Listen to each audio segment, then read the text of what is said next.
en tout cas ceux-là qui interviennent dans l'espace public, dans la consolidation et la cohésion nationale. Donc je commence par des civilités, c'est par m'excuser de mon retard.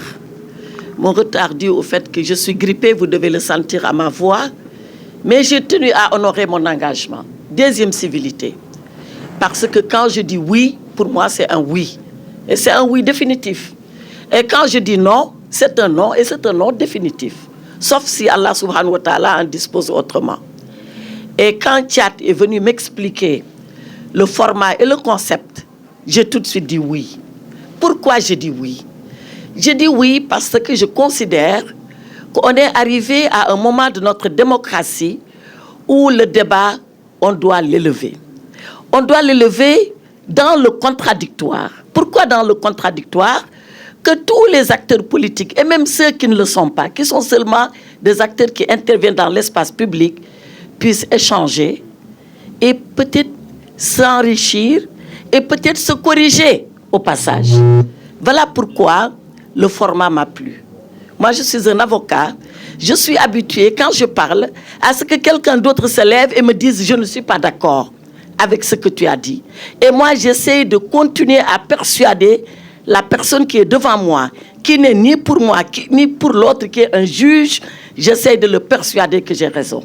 Voilà ce que je fais tous les jours. Et c'est la raison pour laquelle, quand on m'appelle à un débat du genre, moi, je suis présente.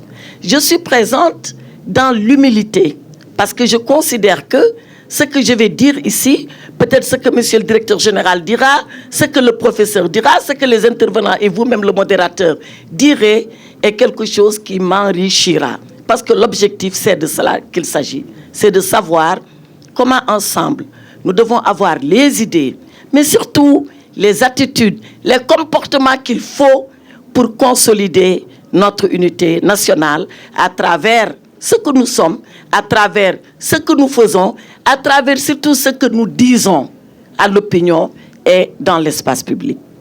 Alors, répondre à votre question n'est pas facile. Mais avant ça, pourquoi on pense qu'aujourd'hui, la consolidation de l'unité nationale doit se rapporter aux acteurs publics? Qu'est-ce qui s'est passé? L'unité nationale, nous devons tous être les acteurs de la consolidation de l'unité nationale.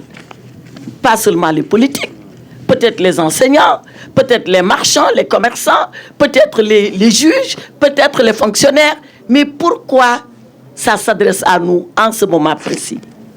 Mais c'est parce qu'on a senti que c'est sur notre terrain, nous les acteurs politiques, que la cohésion nationale est en train de se fissurer, qu'elle est en train de s'affaiblir. Voilà pourquoi vous nous interpellez.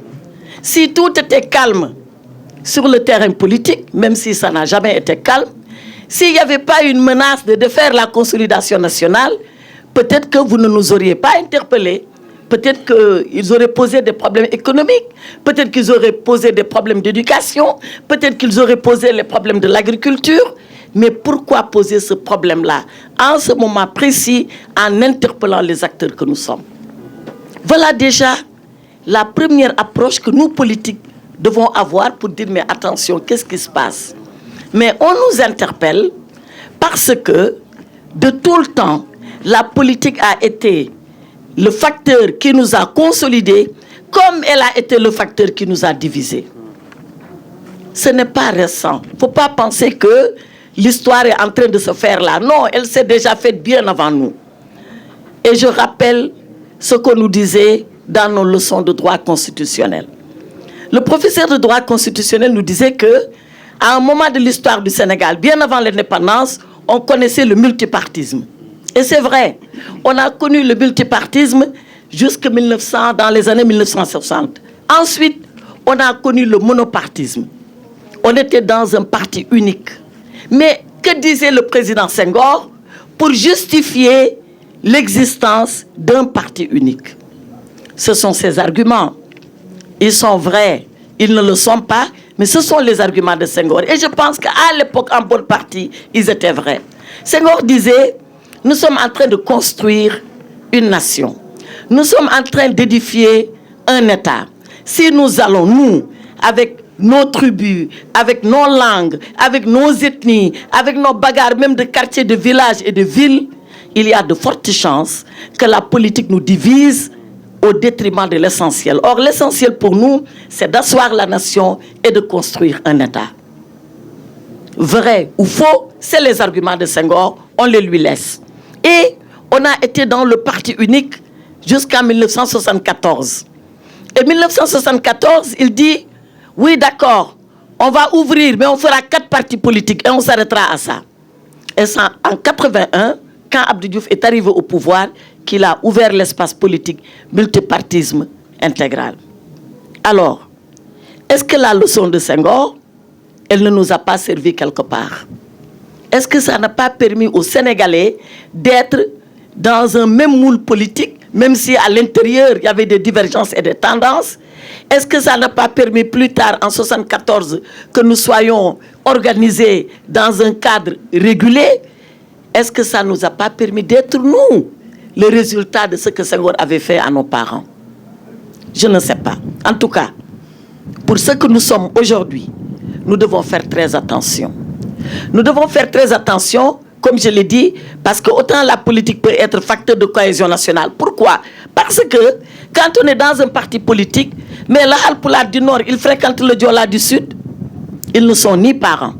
Ils n'habitent pas la même localité. Ils ne se connaissent même pas. Mais il n'y a que le parti qui les réunit. Et c'est là où ils se fréquentent, ils apprennent à se connaître et deviennent même des amis. Justement, madame, est-ce que le Sénégalais du Nord, le Pulaar, comme vous dites, et le Diola du Sud, est-ce qu'ils doivent seulement être unis par le parti au lieu d'être unis par la nation, l'appartenance à une même nation? Mais c'est ce que je suis en train de vous dire. C'est-à-dire que si déjà le parti n'était pas là, comment ils vont se connaître? C'est pour dire que c'est le parti qui a permis qu'ils soient ensemble. Moi qui vous parle, j'ai des homonymes qui s'appellent Aïssata Sagna. Et c'est des Diola. Et il m'a donné le prénom, il a donné mon prénom à sa fille. Mais on se connaît dans le Parti socialiste, on se fréquente, on est camarades. Et ça nous permet dans le parti, parce qu'il y a une école dans le parti qui nous dit, avant d'être Halpulaar, avant d'être Diola, vous êtes d'abord des Sénégalais. Avant même d'être socialiste, vous êtes des Sénégalais. Apprenez à l'être. Apprenez à défendre votre pays, à considérer que vous êtes une seule et même nation. Et le parti ne vient que pour servir cela. Mais aujourd'hui, est-ce que les partis politiques font ça? D'accord. Pour leurs militants? Voilà là, je termine. Voilà là, vous m'avez donné la parole en premier, je suis la seule avocate ici. Je termine et je vous la rends. Donc, voilà à quoi sert le parti politique. Et si vous posez la question aujourd'hui, c'est peut-être que les partis ne font plus ce travail-là. Est-ce qu'il y a ici, parmi les partis politiques qui s'agitent, à commencer par le PASTEF, une école du parti qui apprend aux jeunes de PASTEF, aux jeunes militants de PASTEF, ce que c'est que l'unité nationale, ce que c'est que la nation, ce que c'est que l'État, ce que c'est que l'administration, avant d'aller vers le militantisme. Si l'école existe, bravo. Si l'école n'existe pas, c'est le temps de le faire, parce que ça va ensemble avec la politique. Et c'est la raison pour laquelle consolidation de l'unité nationale par les responsables politiques, oui, c'est une question pertinente. Oui, c'est une question à laquelle nous devons répondre. Oui, nous devons continuer à y réfléchir et à apporter réponse parce qu'elle n'est pas simple. Merci. Merci, madame. Nous allons revenir vers vous plus tard pour parler capital lorsque nous sommes dans le cadre d'un espace démocratique civilisé qui doit être caractérisé par la confrontation des idées. J'avais demandé à Tchad ci ban langue la ñuy exprimer woo. Il m'a dit nañu wax en wolof. C'est pourquoi je vais m'exprimer en wolof pour faciliter sénégalais yi nga xam ne ñu ngi ñuy déglu ci gox yu fasantiku même su dee du wolof kase mooy làkk ci réew mi mais langue nationale la bu ñu bëri dégg ñu mën a comprendre.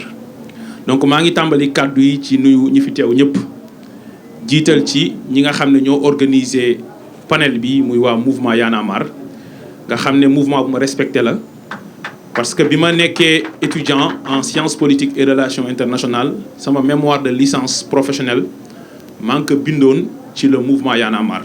Le rôle des mouvements citoyens dans la transparence de la gestion publique, cas du mouvement Y'en a marre. Donc j'avais écrit sur le mouvement Y'en a marre. C'est un mouvement qui m'a toujours passionné. Donc maa ngi nuyu ñi fi teew ñëpp di nuyu ki nga xam ne mooy modérateur bi di nuyu sama professeur Djibi Diakhaté nga xam ne naw naa ko lool di nuyu aussi honorable député madame Aïssata Tall Sall di rafetlu teewaayam ci débat bi wax na ko lu am solo la mooy politique su fekkee dañu koy def ci réew moo xam ne état bi dafa yor la forme d'une république ñu décider ne démocratie la boo xam ne lu ko caractériser mooy pluralisme maanaam ay parti wala ay formation politique yu wutee ñoo ci nekk bu dee gëm nga sa xalaat da ngay ñëw ci fa ñuy jongante ci xalaat yi jongante bi nekkul ci mbedd bi ak sànnante xeer ak violence dans les campagnes électorales mais jongante bi mooy bu ñu la woowee ci place waxtaan nga ñëw donc ñu ngi rafetlu sa teewaay bu baax a baax a baax loolu moo waral bi ñu ma waxee ne ma am na ñoo xam ne ñëwuñu dama ne quel que soit alpha moi je vais honorer ma parole ñëw participer pour wax ak sénégalais yi. bu loolu weesoo nag thème bi lu am solo la lan mooy la responsabilité des acteurs politiques dans la consolidation de la cohésion sociale loolu nag balaa may ñëw ci sa laaj bi damay ñëw ci taxaw ci lan mooy cohésion sociale. Cohésion sociale bu ñu koy wax mooy la capacité d'un groupe à assurer à tous ses membres le bien-être et un destin commun maanaam groupe boobu ña fa nekk ñu fexe ba groupe bi assurer leen ñu am benn destin commun bu leen boole mooy li mu wax l'unité nationale. te Sénégal bu dee groupe boobu li ñu boole fii ñun ñëpp quelle que soit suñu divergence wala suñu différence boobu pas divergence mais différence ci race ci religion ci région ci ethnie li ñu boole mooy la nation. groupe bi nag dafa war a am capacité à assurer à tous ses membres ñu am benn destin commun parce que loolu la constitution bi Sénégal wax dans son préambule. destin commun boobu ngay assurer nit ñi nag da nga koy assurer par ñeent bi si jiitu mooy l'inclusion mooy warul am benn discrimination warul am benn marginalisation mooy waruñ bedd kenn. ñaareel bi mooy l'équité mooy yamale. ñetteel bi mooy solidarité mooy dimbalante. ñeenteel bi mooy la confiance ku nekk dem ba am confiance ci askan wi ci li ñu bokk muy nation boobu kon li ñu lié loolu la ñuy wax le lien social le lien social. alors évidemment pourquoi ñi war a poser question loolu c'est pas lié à la conjoncture politique contrairement à madame l'honorable députée que je respecte beaucoup ndax expérience am du conjoncture bi kese. c'est lié à un phénomène existentiel à l'être humain mooy la société humaine elle est caractérisée par la concurrence sociale la société humaine elle est caractérisée par la concurrence sociale bu ñu nee la société humaine est caractérisée par la concurrence sociale mooy da ngay dem école di jàng sa morom di jàng comme yow ngeen di def concours ENA ñu ne dañuy jël 100 personnes nga bëgg a jàll mu bëgg a jàll. da ngay yor sa boutique di jaay yére sa morom yor boutique am di jaay yére état bi dafay naan dama bëgg a tabax tali bu jugee Dakar dem Matam wala mu jugee Dakar dem Saloum nga bëgg a yow gagner marché bi sa beneen morom bëgg a gagner marché bi da ngay bëgg a nekk maire sa morom bëgg a nekk maire te benn maire dañuy fal Grand Yoff da ngay bëgg a nekk président de la République sa beneen morom bëgg a nekk président de la République. alors dès lors que concurrence sociale dafay am il faut société boobu noonu wala espace boobu wala groupe boobu noonu wala communauté boobu wala collectivité boobu élaborer ay règles du yem ci élaborer ay règles de mais ay règles yu juste du ñu yem ci élaborer ay règles juste kese de waaye règles yooyu noonu ñi koy appliquer dañ ko war a appliquer ci sagesse. léegi nag su ma nee d'accord uma mooy acteurs politiques yi ñoo ëpp responsabilité dans la consolidation de la cohésion sociale xam nga lu tax. parce que ñoom ñooy nekk fa ñuy élaborer règles yooyu ñoom ñooy nekk fa ñuy appliquer règles yooyu sous le contrôle d'une justice indépendante kon acteurs politiques yi ñoom ñooy le corps social bi nga xam ne ñoom ñooy aspirer à détenir wala ñoom ñoo détenir la légitimité de la régulation sociale et la régulation sociale mooy teg ay règles yuy tax cohésion sociale am ñu assurer ñooñu ñeent yooyu ma la wax l'inclusion la solidarité la confiance et l'équité. léegi nag pour ñëw ci sa laaj bi mooy yan facteurs ñooy menacer aujourd'hui la cohésion sociale au Sénégal ñeent yii la génnu leen bi si jiitu mooy encore une fois ñiy agir ci turu askan wi mooy ñi ñu jox légitimité mooy acteurs politiques yooyu ñoom ñooy nekk ci instance yi donte waruñu bedd kenn ñooñu ñooy wër pouvoir kon fa ñu war a jaar ba ñooñu di nekk fa ñuy dogalee dafa war a nekk des règles démocratiques de dévolution du pouvoir xam nga bu wa imma bu amul xam nga lan mooy am li amoon bu njëkk rek da ngay xeex pour jot ci nguur boo doonul nguur da ngay daaneel nguur pour jot ci nguur loolu moo waral dëkk yu ngeen gis yu bëri mu tàkk am na ci ñoo xam ne dañoo jaar lu ko waral mooy des crises pré-électorales et des crises post-électorales Sénégal li ko taal diggante 2021 ak 2024 li tax depuis 2018 ba 2021 di am sax espace politique bi nekk espace bu tendu parce que dañoo sape un principe fondamental mooy la garantie de la liberté de candidature dans l'espace démocratique sénégalais mooy ngay sénégalais juddoo ci réew mi liggéey bu mucc ayib ci administration jub sa loxo set nga taxaw ne dama bëgg a nekk président de la république ab nit taxaw fële ñu fal ko mu juddoo Fatick màgg fii Sénégal defal ko lépp mu nekk président nekkaat président toog pale naan diw du bokk diw day bokk loolu mooy taal réew parce que li ëpp enjeu ci réew mooy la conquête du pouvoir bi agir au nom de la collectivité mooy ñooy détenir la légitimité populaire kon facteur bi jiitu pour indi wala pour yàq cohésion sociale mooy acteurs politiques yi lu leen lié parce que on parle des acteurs politiques moo tax ñun ñu gëm ne ci code électoral bii ñi bëgg a modifier article L29 ak L30 ensuite code électoral bii ñëw de façon générale li ñu bëgg mooy désormais ci pouvoir politique bu Pastef jiite diw day bokk diw du bokk day jeex ci Sénégal ñu jongante ku mun sa morom duma. Deuxième facteur bi yàq la cohésion sociale mooy les exclusions il faut être inclusif mooy askan wi amul beddi wante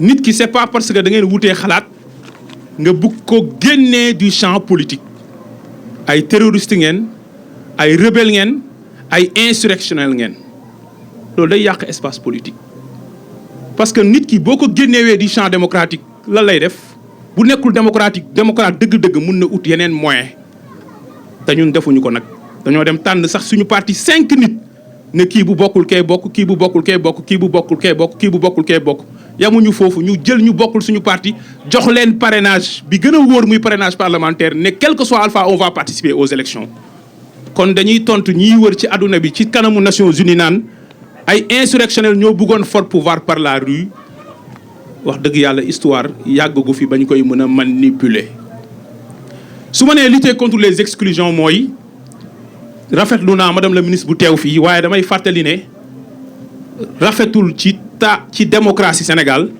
ministre des affaires étrangères bu Sénégal dem ci kanamu Union européenne ci commission wala bu parlement naan Sénégal ay terroristes ñoo fa nekk.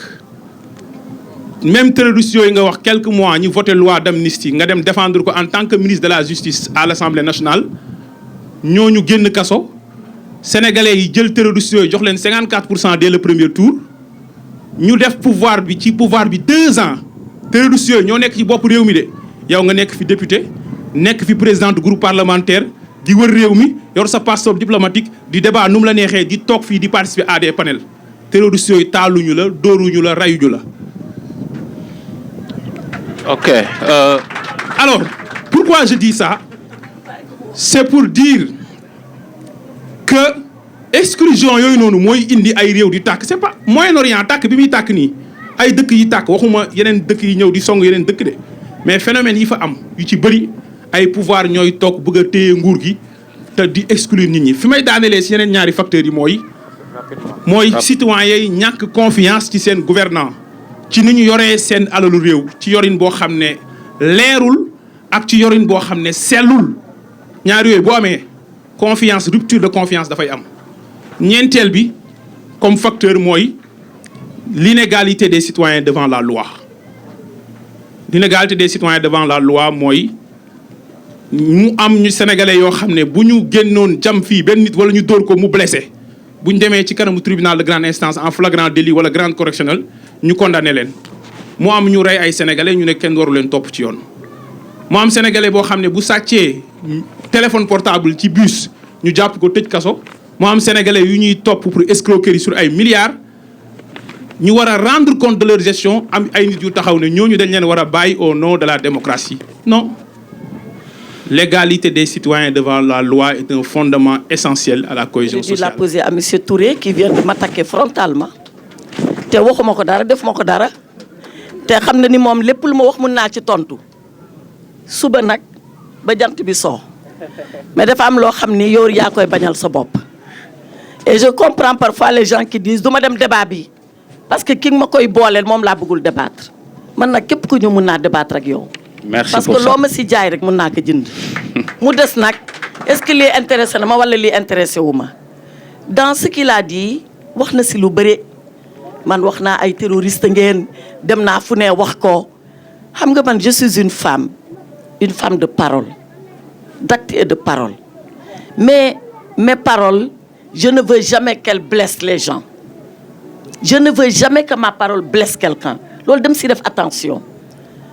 Quand j'ai parlé de terrorisme j'ai parlé d'acte dama koy wax nag parce que wax bi dafa gudd dafa yàgg j'ai parlé d'acte de terroriste à l'Union européenne dafa mel ni loolu sax ñoom kenn jàpp ko mais loolu lu tax ñu si téye parce que peut-être dama ko wax Union européenne mais wax naa ko fii Assemblée nationale Sénégal ndax man Assemblée nationale bi ma bokk laa gën a respecté ki Union européenne fii laa ko njëkk a waxee wala fii laa ko mujjee waxee mais comme wax naa ko ci tubaab yi rek waa dem nga dëkk tubaab yi nag ñun ay terroristes lañu dañ ma ne c'est quoi le terrorisme je parlais de ces 2 jeunes filles qui ont été brûlées vives dans le bus yéen a ngi fàttaliku loolu ñu ne ma ne leen c'est la violence gratuite qui s'abat contre quelqu'un qui peut-être ne partage même pas votre cause votre combat votre idée ma définir loolu bi ma ko waxee dama ko définir leneen li si des mooy ah ñu ne man def naa lii en tant que ministre de la justice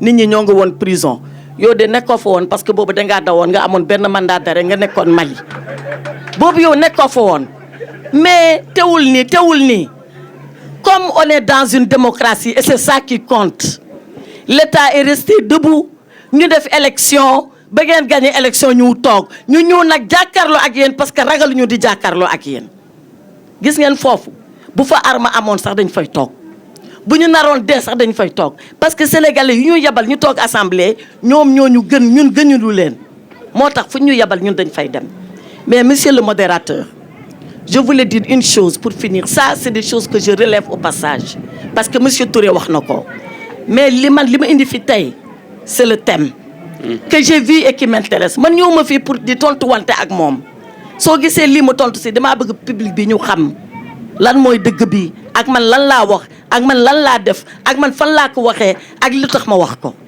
mu jeex du woon pour di ko tontu moom naka xam beneen bi mooy thème bi ma indi thème bi on a interpellé les acteurs politiques man nag j'ai lu l'art de la guerre vous avez lu l'art de la guerre lui le sociologue il a lu l'art de la guerre on l'a tous lu Sun Tzu de Sun Tzu qui a dit Sun Tzu voilà c'est Sun Tzu dans l'art de la guerre Sun Tzu raconte comment quelqu'un peut se tromper de combat mais il ne se trompe jamais d'adversaire man je peux me tromper de combat mais je me trompe pas d'adversaire yow doo sama adversaire ñi fi nekk kenn si ñoom du suñu samay ay adversaire je suis venu parce qu'on m'a dit quel peut être le rôle des acteurs politiques dans la consolidation de la cohésion nationale loolu ma indi mais indiwuma fii yaa defoon lii yaa waxoon lii yaa nag loolu bu ñu si duggee di ngeen sa bëgg yénte doo leen ko mën te da ngeen yàq seen panel c'est vrai alors je reviens à la question allez-y man dama yaakaar ni fu ñu tollu tey la responsabilité des politiques dans la cohésion nationale elle est plus que grande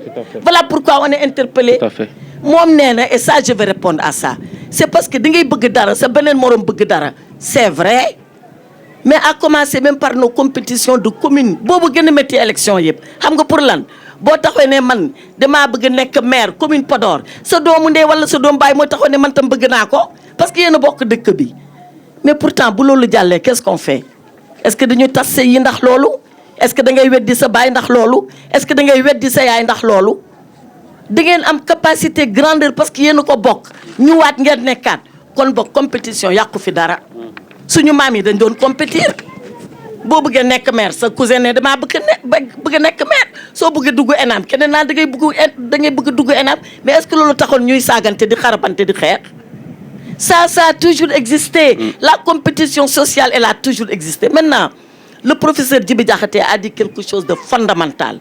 Pourquoi on a inventé la démocratie? D'ailleurs seulement pourquoi on a inventé les lois?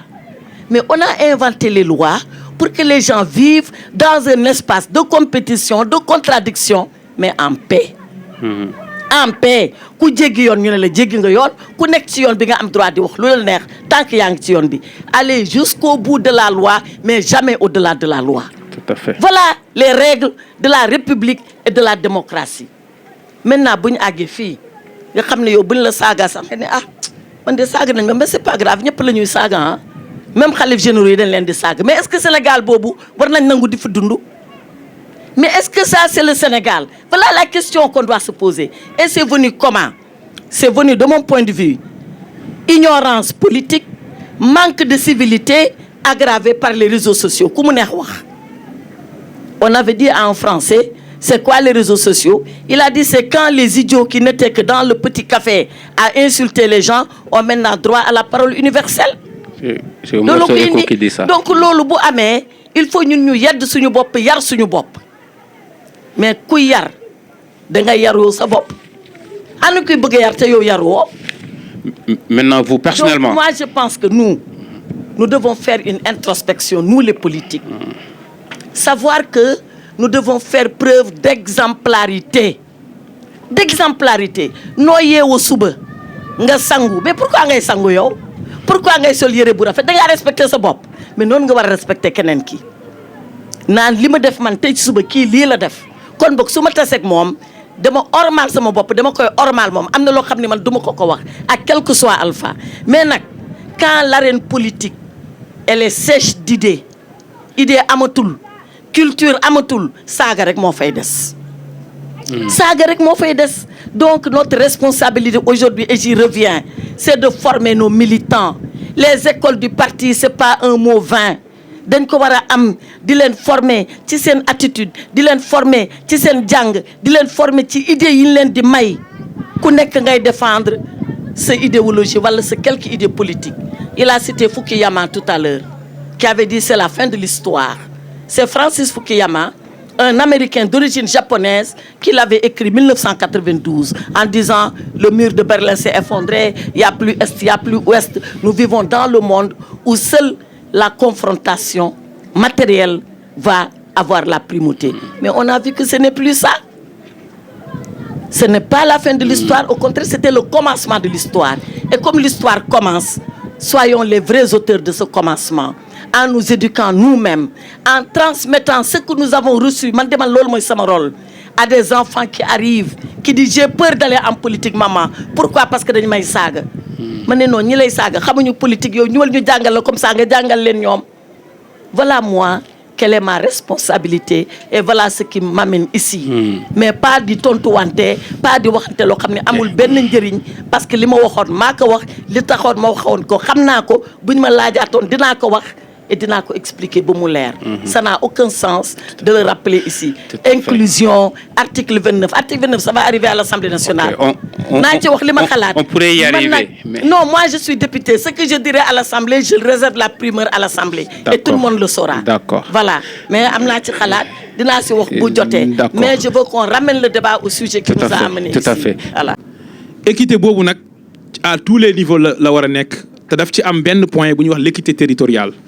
Maanaam sénégalais bi fu mu munti yeewoo ci Sénégal mu am même dignité mu am même les mêmes conditions d'existence et de vie am les infrastructures sociales de base am ndox am courant am ay yoon yu muy jaar am njàng am paj et cetera loolu nag dafa am ci biir ministère de la famille et des solidarités benn direction boo xam ne mooy la direction de l'équité ki ko jiite di Serigne Mor Bousso il est militant même du mouvement des jeunes du parti et moo jiite JPS Dakar am nañu benn stratégie nationale sur l'équité bu ñu nekk di def li ci des nag mooy bu ñuy wax équité jamono ji ñi koy wax mooy fexe ba Dakar conditions yi fi nekk surtout sur le plan infrastructurel yegg ci àll bi mooy Sénégal yamul Diamniadio loolu moo waral bu ngeen xoolee suñu nguur bi ñu ñëwee ba léegi dañu intensifier dañu accélérer l'accès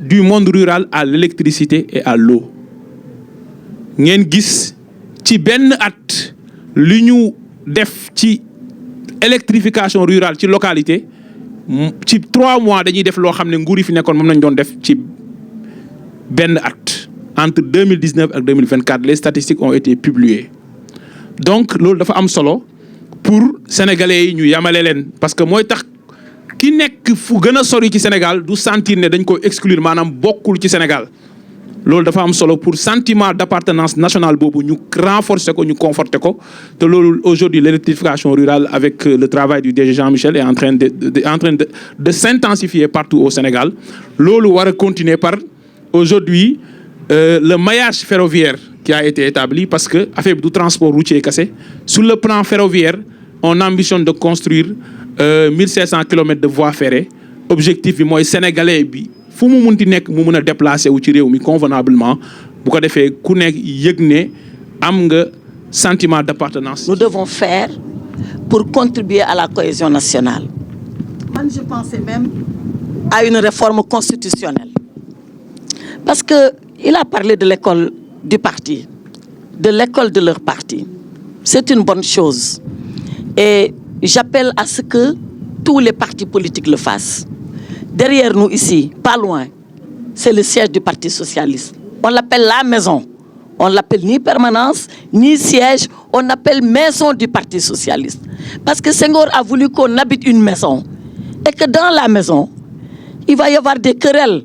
Papa ak doom, yaay ak doom, mag ak rak, jarbaat ak nijaay. Mais une fois qu'on a fini de se quereller, on se retrouve pour préserver la famille. On se retrouve pour préserver la maison. Voilà pourquoi on est maison du parti. On n'est pas permanence du parti, on n'est pas siège du parti. À l'intérieur, il y a une école, mais il ne suffit pas d'avoir une école. Une fois que l'école est faite, il faut qu'il y ait des formateurs. Mais il ne suffit pas qu'il y ait une école et des formateurs. Une fois qu'on a l'école, une fois qu'on a les formateurs, mais il faut assurer la formation. Ñi fi nekk xëy na ay ñu ndaw lañu. Mais combien de fois ici, on a assisté à l'université d'été du Parti socialiste? Te loolu buñ koy def, socialiste yi taxuñu de. On prenait un thème d'intérêt national. Par exemple, où va la jeunesse du Sénégal? Où va la jeunesse du Sénégal? C'est pas les socialistes qui vont aller débattre. On prendra des professeurs, on prendra des sociologues, on prendra des islamologues, des oustas, et on leur dit, venez nous dire, vous, quelle idée avez-vous sur la jeunesse et où est-ce que nous pouvons la conduire ensemble? Parce que politique, le parti politique, il te sert à conquérir le pouvoir. Mais une fois que tu arrives au pouvoir, qu'est-ce que tu vas faire avec le pouvoir? C'est pas le parti qui va t'aider à gérer le pouvoir. C'est là. Ay kàngam ñoo lay wër nee la lii mooy pouvoir nii lañ koy doxalee nii la war a demee fii ak fii lañ war jaar pour nag yow li nga bëgg ci say idée politique ñu mun laa jàppale nga concrétiser ko mu dem ci askan wi loolu ku ko deful rek yaa ngi nax sa bopp. Conquérir le pouvoir, c'est la chose la plus facile à faire pour un parti politique. Pourquoi? Parce que c'est la démocratie. Ay lim la rek boo limee nit ñi bëri rek yow yaa gagné mais boo gagné nooy def ak ñi nga lim ba nga àgg nooy def sax ak ñoo xam ne limoo leen te ñoo tax nga toog fii parce que vous êtes le Sénégal. C'est pour ça que la formation elle est importante. Formation bi nag mooy tax saa yoo jëlee bànqaas bu ne ci réew mi muy démocratie muy agriculture muy man j'étais ministre de la communication du temps de Abdou Diouf. buñ toogoon conseil des ministres chaque semaine tous les ministres peuvent ne pas parler chaque semaine ministre agriculture bi day wax obligé qu'il le veuille pas moom day wax pour lan parce que tolluwaayu mbéykat yi ñoo yor réew mi il faut mu wax man je sortais en tant que porte-parole et je faisais le compte rendu du conseil des ministres certains me disaient mais yow xanaa agriculture ngay toppatoo pourtant toppatoowuma ko mais dama xam comment depuis le début de l'hivernage naka lay ministre bi di préparer comment on prépare l'arrivée des pluies, comment on prépare les sols, comment on prépare à les enrichir, comment on prépare à aller chercher les engrais, comment on prépare les semences sélectionnées, comment on fait le suivi, ba récolte, ba vente bi, ba commercialisation. Mais lolo, dama ko jàng en tant que ministre, mais balaa ma koy jàng en tant que ministre, en tant que socialiste, jàng naa ko ci sama biir parti. C'est pour ça que l'école c'est important. Et c'est pour ça que lolo, buñ ko raté, dañuy raté ñaar. Dañuy raté former jeunesse bi sur le plan de la prise en compte de l'idée politique, mais dañuy raté formation bi ñu war am ci biir gouvernement bi bu fekkee yàlla yóbbu nañu foofu. Et je reviens à ce que Madame Clinton disait, Madame Hillary Clinton. On lui a posé la question de savoir un jour qu'est-ce qui était le plus important dans la démocratie. Il a dit c'est pas les règles. Règles bi ma bëgg dugal man ci constitution bi mooy les partis politiques concourent à l'expression du suffrage. C'est ce que dit la constitution. Et moi je voulais rajouter et à la formation de leurs militants. Mu nekk obligation. Du PS la neex rek mo am école, du Pastef la neex rek mo am école, mais képp ku samp sa parti, sampal sa école.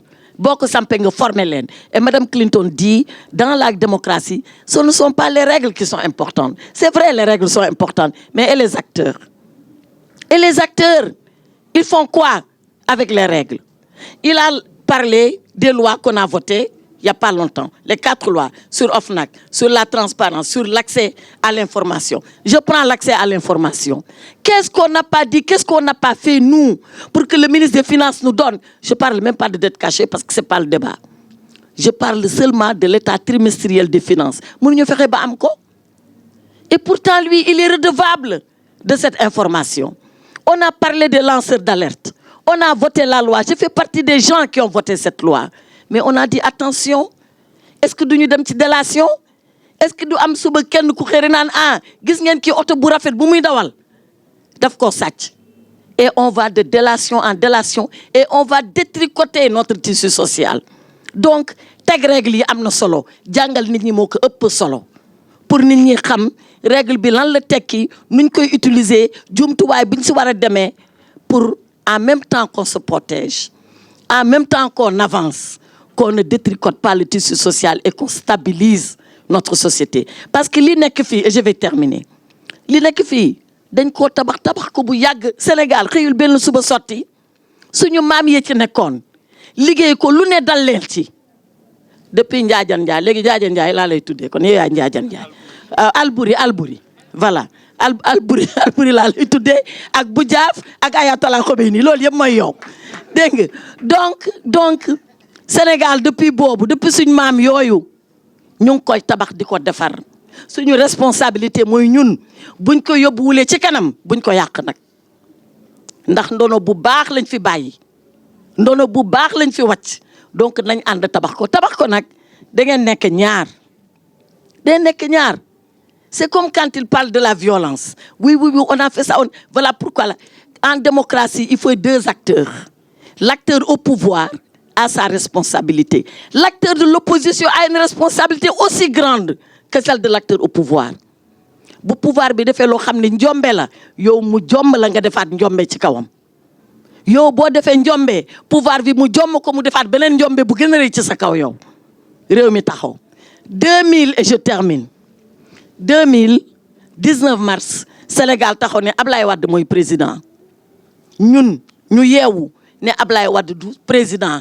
Parce que ñun ñooy opposition dañ koy xeex. Man toog naa 20 ans opposition may xeex loolu. Ablaye Wade façon bu ne dig na ma ko. Ma ne ko non, man lii laa gëm ci lii laay nekk te loolu laay nekk yow ba nga dem. Ma responsabilité c'est de vous faire quitter le pouvoir. Ñu nekk ci ba Ablaye Wade dem. Un jour, le président Diouf m'appelle. Ne ma Aïssata, il faut faire attention. Ma ne ko lan mu ne yéen vous avez été battu te xamu leen opposition. Léegi ngeen soog dem opposition. Ñii ils viennent d'arriver au pouvoir, à quelques exceptions près xamuñu pouvoir. Dafa am noo leen di defee rek da ngeen di taal réew mi te jaru ko. Da ngeen di taal réew mi te jaru ko. Donc ñoom nañ def attention xam fu ñu yem, yéen nit ngeen def attention ngeen xam foo leen yem. Démocratie bi dem ba pouvoir bi dellu ci seen loxo. Noonu lañ ko doxalee ba 2012 pouvoir bi soog a dellu suñ loxo. Loolu rek mooy démocratie au-delà des règles c'est des acteurs yu sages acteurs yu maandu ku ne nag doxal li ngay doxal ku ne xeex cause bi ngay xeex ci jàmm salaam ak xam ne démocratie la et xam ne nag seul le peuple est souverain et seul le peuple juge en démocratie ku mu ne yow la bu boobaa nga dem nga falu. Merci. C'est l'éducation man je suis une fille de l'école publique loolu rek laa gëm c'est l'éducation d'abord éduquer les gens mais éducation balaa école mu ngi commencer ci biir famille yi man dama loon koy wax gis nga ñiy saaga boo demee seen biir kër sax dañ fay saaga kenn mënu si dara c'est comme ça ñiy jàpp seen clavier naan man kott maa fi ne kon mun naa saaga ku ma neex te kenn du ma xam bu ñu nekkee seen biir kër sax nañ saaga seen papa saaga seen yaay donc éducation mu ngi commencer foofu ci biir te lu am solo la parce que loolu boo ko amulee munoo dem fenn man je peux être avec un inintelligent même un idiot je peux être avec un ignorant je peux même composer avec un voleur parce que je suis avocat naa naxanteeg moom ba mu wax ni yow du sàcc nga fii kaay ma dama défendre la mais un indiscipliné koo xam ne amoo benn yar yow lu la neex ngay wax man de ma cohabitation avec celui-là sera compliquée donc pour man fondamentalement c'est par l'éducation qu'on doit commencer l'appel au civisme ba nit ñi xam li ñu yor ni lan la ça c'est un pays qui s'appelle le Sénégal qui a une nation composée de Sénégalais du nord au sud d'est en ouest qui est une république dans le cadre duquel ñun ñëpp a yem on est tous nés égaux en république da xam ni ku bëgg a am pouvoir da ngay compétir nga am pouvoir mais loolu boo demee ba xam ko mais li ci des nag nga wuti mooy savoir xam àddina bi nu muy demee bu fekkee yow scientifique nga lan ngay jàng ci science bu fekkee juriste nga comme ñun ñii lan ngay jàng ci droit nga am nag say jumtuwaay mais loolu tant que amuñu ko tant que defuñu ko waxuma jigéen waxuma ndaw waxuma mag ça va être difficile parce que éducation ni gis mag bu yaratiku de taxaw di wax lu ko neex fekk bi jaaw na fekk ay doomam yaa ngi koy seetaan mais loolu dafa ruslu tey ci Sénégal bi ñu nekk nii parce que boo taxawee waxoo ak waa Dakar waxoo ak waa Sénégal tu parles aux Chinois tu parles aux Japonais tu es en train de parler à tout le monde et qui nous dit que celui-là n'est pas en train de juger celui qui parle ne Sénégal nii lañ mel et à ce moment-là c'est tout le pays qui est étiqueté donc man li may wax mooy 1 l'éducation et l'éducation de base 2 le civisme 3 les écoles dans les partis 4 bu boobaa ku génn nga xam fi nga féete fan la man fii laa féete moi je suis de Pastef je le revendique mais fekk yow lii Pastef di woote ci idée sax yow yàlla fekk xam nga ko gannaaw sama parti lii la woote ci ay idée c'est comme ça que je vais le défendre c'est gis nga bagage boobu boo ko amee doo réew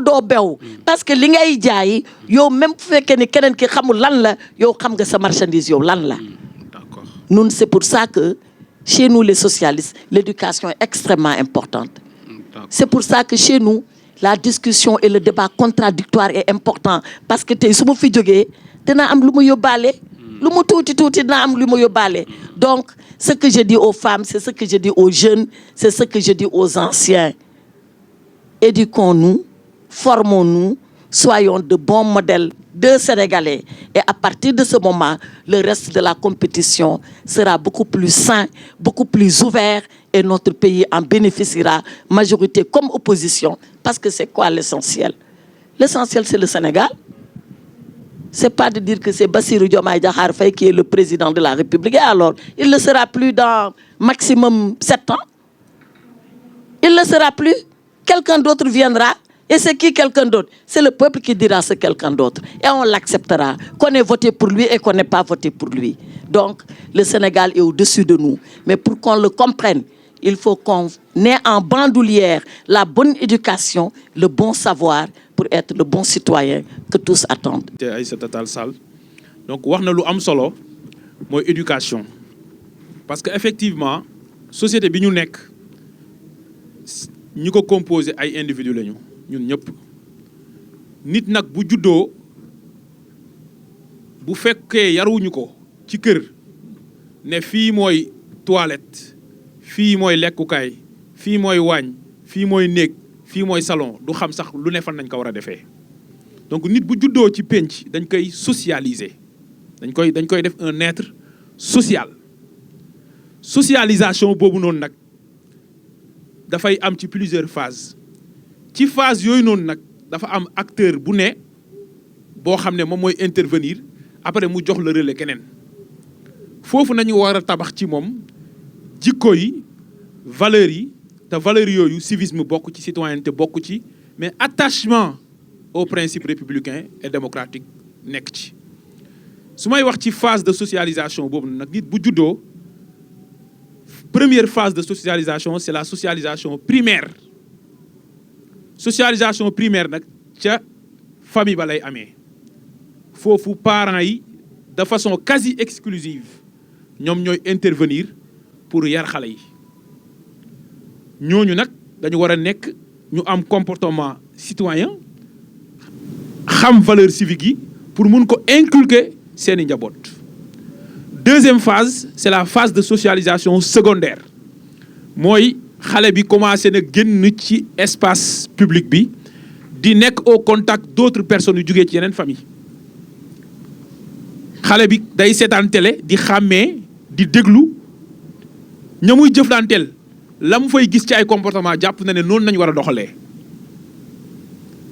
foofu nag monde extérieur boobu mu nekk en contact dans cette socialisation secondaire rôle pouvoir public yi mooy foofu aussi ñi defaraat jikko yi ak valeurs yi pour cohésion mën a am mooy mbedd mi ni ñu koy réguler mooy médias yi les médias classiques ni ñu koy réguler mais les médias sociaux parce qu'on parle de réseaux sociaux mais c'est des médias sociaux on parle de médias sociaux c'est ça le terme approprié nan nañu koy réguler léegi nag su nit ki rombee foofu nag il est en phase de socialisation tertiaire mooy jëm na mag xàmmee na ràññee na boppam li mu traversé yëpp moom mu commencé di développer moom propre nitam et su boobaa jëmmam ak xelam nañ ko bàyyi avec son libre arbitre mooy conscience am balil insaanu ala nafsihi basira di ko alxuraan di waxee nit xam na boppam mais li mu dund ci ñaari phase yooyu mooy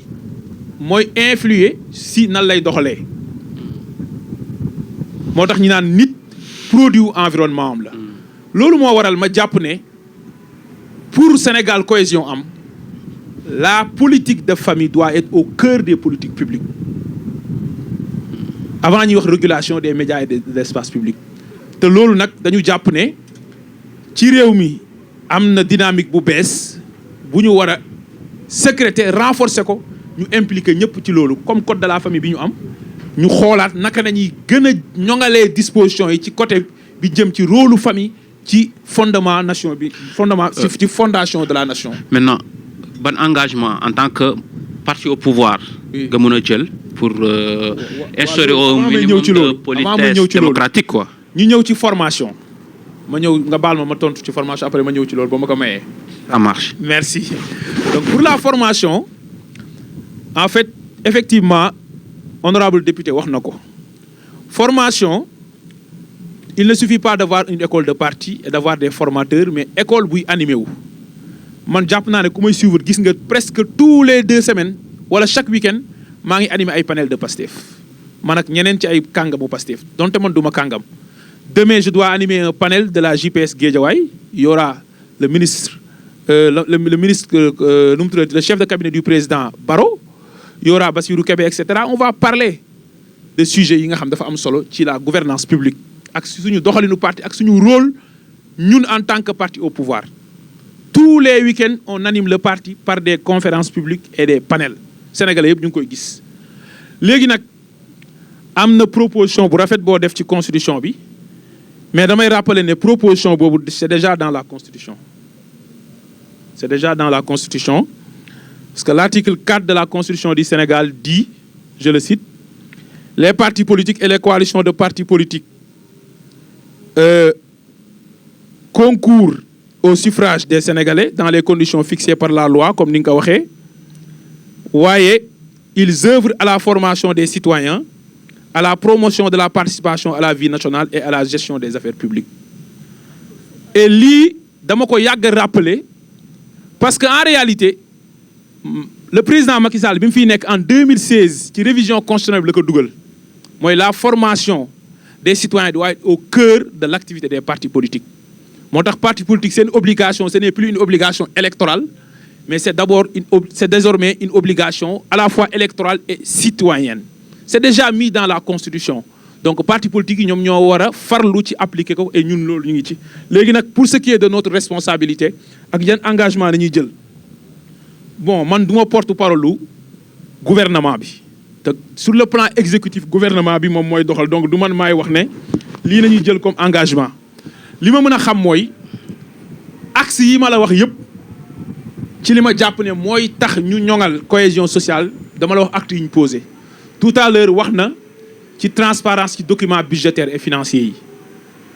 Le projet de loi de finances de toutes les années tous les projets de loi de finances initiales comme rectificatives ont été publiés mis en ligne. Tous les annexes de ces documents budgétaires ont été mis en ligne. Tous les rapports trimestriels d'exécution budgétaire ont été mis en ligne. Le rapport d'exécution budgétaire de l'année dernière a été mis en ligne. La stratégie de gestion de la dette a été mise en ligne. Le bulletin des statistiques de la dette pour toutes les années a été partagé. Lan ngeen bëggaat. Tous les documents sont publics. Donc, li ci des nag mooy effectivement nañu continuer di renforcer loolu documents yi di ñëw à temps sénégalais yi di ko exploiter acteurs politiques yi ak société civile bi di fexe ba lépp lu ñuy wax ñu mettre l'accent si ni ñuy doxalee réew mi jàpp naa ne loolu bu amee dina mën a ñoŋ mais axe yooyu ma la wax yëpp wax naa la premier axe mooy renforcer un dispositif démocratique inclusif de participation à toutes les élections. Deuxième axe mooy renforcer la confiance des citoyens en leurs gouvernants par l'exemplarité dans la gestion des deniers publics et par la transparence. Troisième axe mooy promouvoir l'inclusion et lutter contre toutes les formes de discrimination. Quatrième axe wax naa la ko mooy ñu fexe ba engager l'égalité des citoyens devant la loi et la promotion de l'égalité de tous en luttant contre toutes les formes d'impunité. Et sur ce point, je dis que la reddition des comptes doit être au cœur de ce que nous faisons. Merci. Ok, d'accord. Waaw bokk doo porte-parole gouvernement bi mais bon.